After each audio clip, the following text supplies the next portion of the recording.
Hello, I'm HLM and I'm back with a video on a separate topic than 100 Days to Launch. Right now I'm going to talk about hexagons. Everyone knows I have a weird obsession with hexagons, and I often get asked, Heather, what's with the hexagon thing?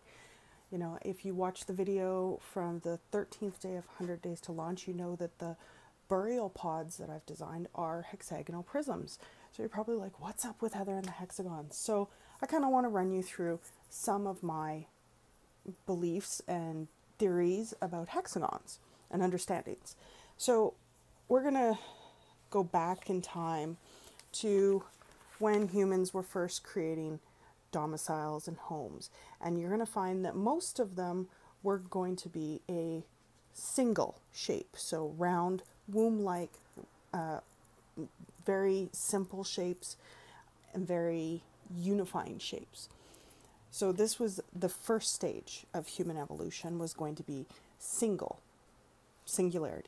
As we move on from that, you're going to see that there's going to be a progression towards, towards two. And that means that it goes from this round form to a two-sided form, where we're looking at two sides of the building, a tent shape. And then it progresses into teepees, where we're going to have three shapes. And then it comes into four, which is what most people know right now to be four walls surrounding you in an isolated box that cuts you off from all your neighbors. The next evolution is going to be the pentagon. We see this come into play during the beginning of the reign of the capitalist system.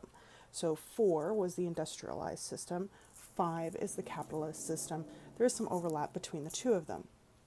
What happens as well during this point is you're going to see that there is, whenever we're looking at an axis, you're going to have the 4 points, so the 4 walls, and then 5 is up and 6 is down. So that's 6 points of a form.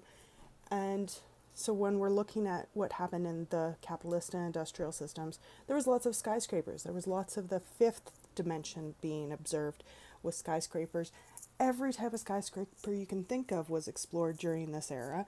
And there was a lot of development of up, power up, movement up, hierarchy, right? And so it is my belief that with the age of Aquarius, with the next phase of development, we're moving into a 6 phase. So what would that look like? Well, if we're going to look at honeybees and structures of hives, let me just bring that up. Honeycomb. If we're going to look at the honeycomb, we're going to see a very strong connection network of hexagonal grid, a geodesic grid. Geodesic domes are going to be triangular hexagonal forms which interlock to create these structures. There's also been exploration of, instead of the Roman colonial grid, which is roads that go straight in all directions, straight and flat, there has been experiments done by various architects about hexagonal grid systems for driving, for building houses, for putting together cities. This has been much more beneficial to the flow of traffic, to the flow of people and systems, and less stop, go, stop, go, stop, go. But when you look at the reason for the when you look at the reason for the Roman colonial grid, it was divide and conquer. Cut people up into little square boxes, make sure the roads are straight and flat so that at any point in any city that has that design, you can walk out into the road, look this way, look that way, see where the uprising is, and squash it. So in order to trust enough to start building hexagonal road and city systems, you have to move away from the rule of law being the only control mechanism that humans would abide by. Most humans nowadays are looking more towards compassion, community, unifying, singularity, and so a honeycomb grid is a lot more in line with those values. Let's take it to a different range of conversation, to water. We're all composed of water and carbon. Oops, here. Carbon. This is a octahedron, which is the crystalline structure of a cubic system of carbon. We know it mostly as diamonds. And this is the crystal shape that comes out of the earth. If you cut it at a diagonal point, you're going to find the hexagon at the center of that crystalline system. So we're all carbon-based and water-based organisms. Both of those are hexagonal systems. So if we're becoming more in line with our natural state of being, so humans not trying to be anything other than humans, or beings of carbon and water not trying to be anything other than beings of carbon and water, then that's going to take us to a place where we're looking more at hexagonal connections. There has been some scientists who have looked at the cell structures of our skin, our organs, blood, and seen the same hexagonal patterns repeating. This was an experiment by Dr.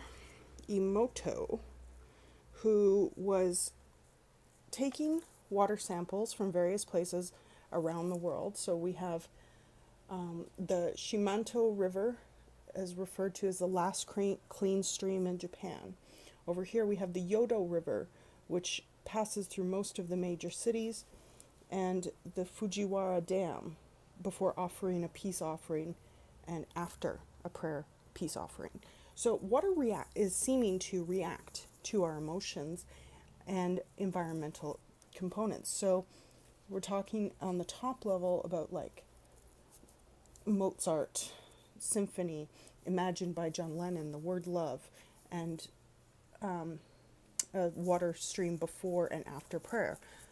The water is being held and prayed over, or the music vibrations are coming near it as it's being observed at a microscopic level.